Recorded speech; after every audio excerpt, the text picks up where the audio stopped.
Hello अस्सलाम वालेकुम।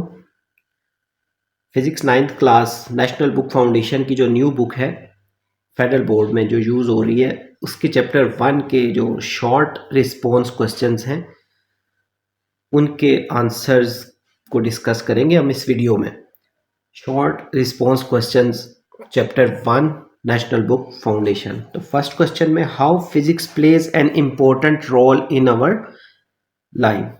तो ज़िंदगी के जो अहम काम है इनमें फ़िज़िक्स का क्या किरदार है ना, हमारी लाइफ में फ़िज़िक्स का क्या इम्पोर्टेंस है, तो इसके बारे में पूछा गया है। First question, the main and important form of energy is electrical energy जो आप यूज़ करते हैं which is due to the physics. जैसे इलेक्ट्रिसिटी है, आप इसके थ्रू अप्लायंसेस वगैरह यूज़ करते हैं, तो ये सब फिज़िक्स की बदौलत ही है। While we read the working of, जब हम रीडिंग करते हैं तो working of our eye is similar to the working of a camera which belongs to the physics. इसमें भी जो प्रिंसिपल यूज़ हो रहे हैं वो फिज़िक्स के ही हैं।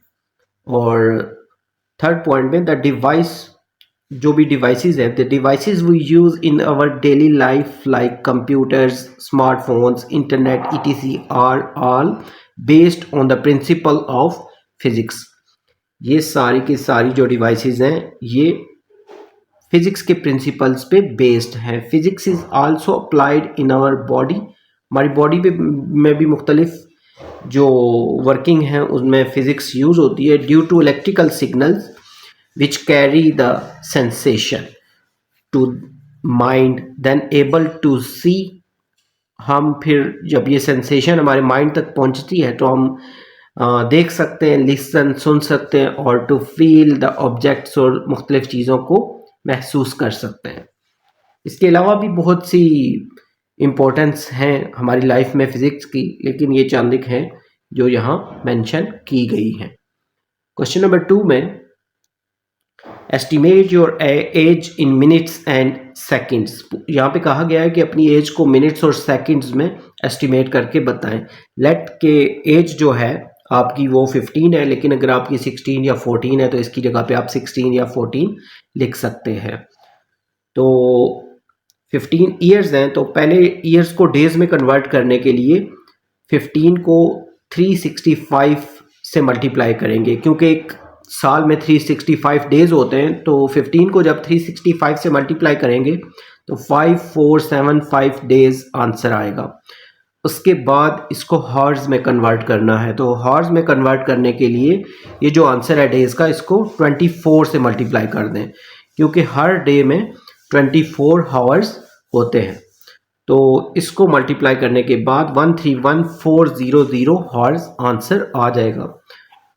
उसके बाद जब हार्स भी हो जाए तो मिनट्स में कन्वर्ट करना है। एक हार में 60 मिनट्स होते हैं, तो हमारे आंसर जो है 131400, उसको 60 से जब मल्टीप्लाई करेंगे तो 788400 मिनट्स आएगा। तो आंसर का एक जो पार्ट है वो सॉल्व हो जाएगा, क्योंकि उसमें कहा गया था कि एज को पहले मिनट्स में कन्वर्ट करना है। तो मिनट्स में कन्वर्ट करके आंसर आया है, अगर 15 ईयर एज है तो 788400 मिनट्स। फिर इस आंसर को आगे क्वेश्चन में कहा गया था कि इसको सेकंड्स में कन्वर्ट करें। तो सेकंड्स में कन्वर्ट करने के लिए मिनट्स वाले आंसर को 60 से दोबारा मल्टीप्लाई कर दें, क्योंकि हर मिनट में 60 सेकंड्स होते हैं।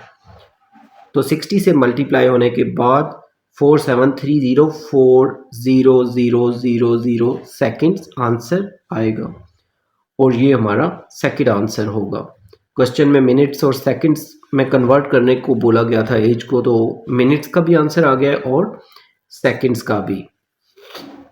उसके बाद जो क्वेश्चन नंबर 3 है, what base quantities are involved. कौन सी जो बेस क्वांटिटीज हैं वो इन्वॉल्व हैं in these derived physical quantities. ये कुछ ड्राइव्ड क्वांटिटीज गिवन है, उनमें से ढूंढ के बताना है कि उसमें कौन कौन सी बेस क्वांटिटीज इन्वॉल्व हैं फोर्स, प्रेशर, पावर और चार्ज में। तो सबसे पहले फोर्स का गिवन था, तो फोर्स जो है वो किलोग्राम मीटर पर सेकंड स्क्वायर इसका यूनिट है। वैसे तो फोर्स का न्यूटन है, लेकिन न्यूटन जो है वो किलोग्राम मीटर पर सेकंड स्क्वायर के इक्वल होता है। तो इसमें केजी जो कि मैस बेस क्वांटिटी इसमें यूज हुई है, मीटर जो कि लेंथ है और सेकंड है वो टाइम। तो इसमें जो बेस क्वांटिटीज इन्वॉल्व हैं वो मैस, लेंथ और टाइम है। इसी तरह प्रेशर जो है वो किलोग्राम पर मीटर पर सेकंड स्क्वायर के इक्वल होता है। इसमें भी किलोग्राम जो है वो इसमें बेस क्वांटिटी मैस है, मीटर जो है उसमें बेस क्वांटिटी लेंथ और सेकंड जो है वो टाइम। तो प्रेशर में 3 बेस क्वांटिटीज इन्वॉल्व है, मैस, लेंथ और टाइम। उसके बाद पावर जो है, पावर किलोग्राम मीटर स्क्वायर पर सेकंड स्क्वायर के इक्वल है और इसमें भी किलोग्राम जो कि मैस बेस क्वांटिटी है, उसके बाद मीटर जो है वो लेंथ और सेकंड जो है वो टाइम, और सबसे लास्ट में चार्ज जो कि एम्पेयर सेकंड के इक्वल होता है। एम्पेयर जो है वो उसमें करंट बेस क्वांटिटी इन्वॉल्व होती है और सेकंड जो है वो टाइम के इक्वल होता है।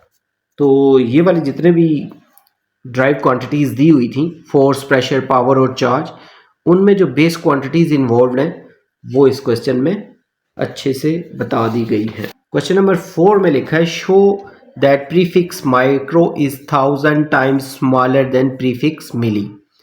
तो आपने शो करना है कि प्रीफिक्स जो है माइक्रो वो 1000 टाइम्स स्मॉलर है प्रीफिक्स मिली से। तो मिली जो है वो 10 रेज टू द पावर -3 होता है और माइक्रो जो है वो 10 रेज टू द पावर -6 होता है। तो मिली और माइक्रो को अगर हम कंपेयर करें तो मिली में तो 10 रेज टू द पावर -3 है, माइक्रो में 10 रेज टू द पावर -6 है। तो हम उसको इस तरह लिख सकते हैं, -6 को 10 raise to the power -3 multiply 10 raise to the power -3। अब मिली और माइक्रो दोनों में 10 raise to the power -3 common है, तो जो डिफरेंस है वो 10 रेज टू द पावर -3 का है। तो ये जो रिलेशन है ये शो कर रहा है कि 1 मिली जो है वो एक्चुअली 1000 माइक्रो के इक्वल होता है। तो 10 रेज टू द पावर 3 जो है वो 1000 के इक्वल होती है, इसलिए 1 मिली जो है वो इक्वल होगा 1000 माइक्रो के। This mean prefix micro is 1000 times smaller than prefix milli. उसके बाद क्वेश्चन नंबर 5 जो है, क्वेश्चन नंबर 5 में justify that displacement is a vector quantity while energy is a scalar quantity.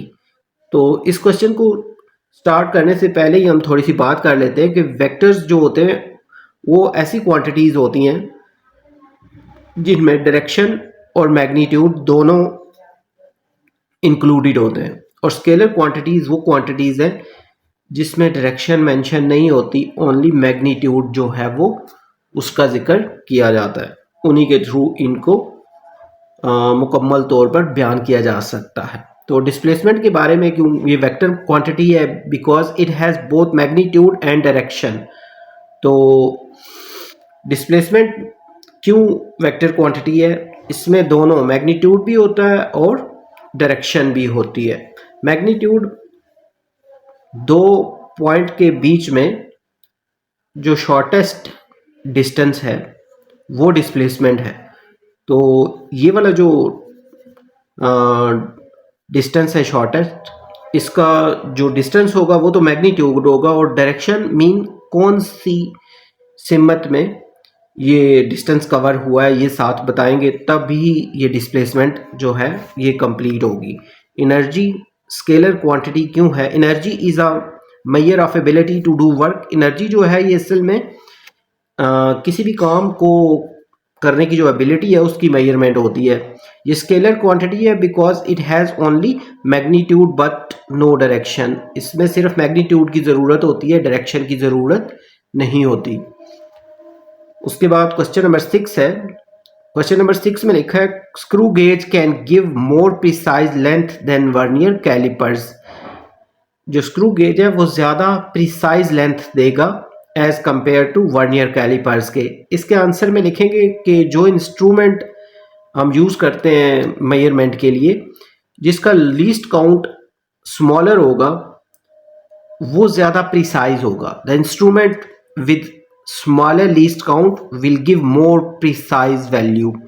जिसका लीस्ट काउंट स्मॉलर होगा उसकी जो वैल्यू है वो ज़्यादा प्रिसाइज होगी।